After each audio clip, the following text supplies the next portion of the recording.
Witam serdecznie i zapraszam na kolejny tutorial. Pokażę w nim różnicę w jakości importowanego obrazu z Photoshopa do InDesigna. Wybieramy w Photoshopie plik, który ma następujące dane.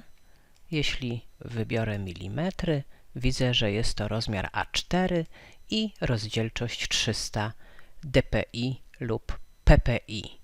Jeśli mamy przeznaczenie do wyświetlania w sieci, operujemy jednostkami pixel per inch, czyli piksele na cal. Jeśli operujemy nomenklaturą drukarską, wtedy mówimy 300 dpi, czyli 300 kropek na cal, dots per inch. I teraz widzimy, że plik Photoshopa ma warstwę tekstową. Żeby ją móc edytować, mogę kliknąć podwójnym klikiem na ikonkę T i wtedy mogę regulować wielkość mojej ramki tekstowej.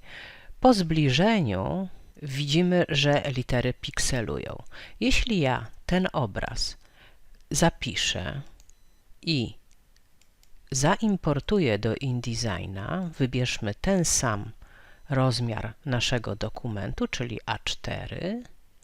I teraz umieścimy za pomocą klawisza Ctrl+D lub Command D na Macu nasz obraz w InDesignie. Po zbliżeniu również widzimy, że obraz pikseluje.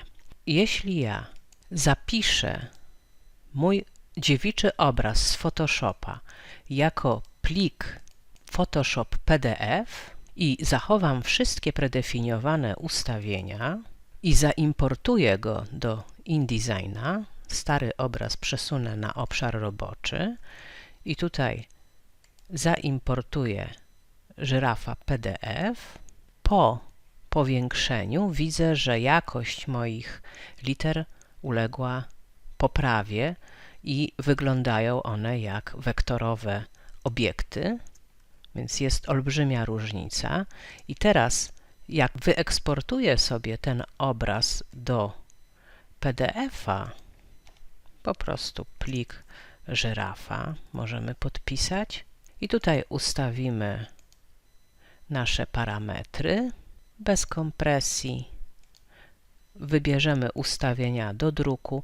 Myśmy nie opracowywali spadów, więc tylko nasze podstawowe ustawienia wybierzemy i teraz zobaczymy, jak wygląda plik PDF już do druku przygotowany i widzimy, że ten tekst wygląda idealnie. Spójrzmy, jak będzie wyglądał tekst, który wyeksportujemy z InDesigna, z pierwotnego naszego pliku photoshopowego z tą usterką pikselową. Plik, eksport i tutaj napiszemy plik z wadami. Ustawienia takie jak poprzednio. Powiększymy widok i widzimy, że nasze litery pikselują.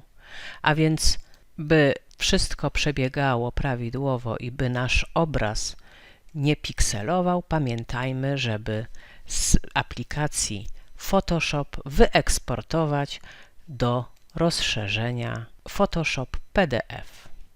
Serdecznie dziękuję za uwagę i zapraszam na moje kolejne tutoriale.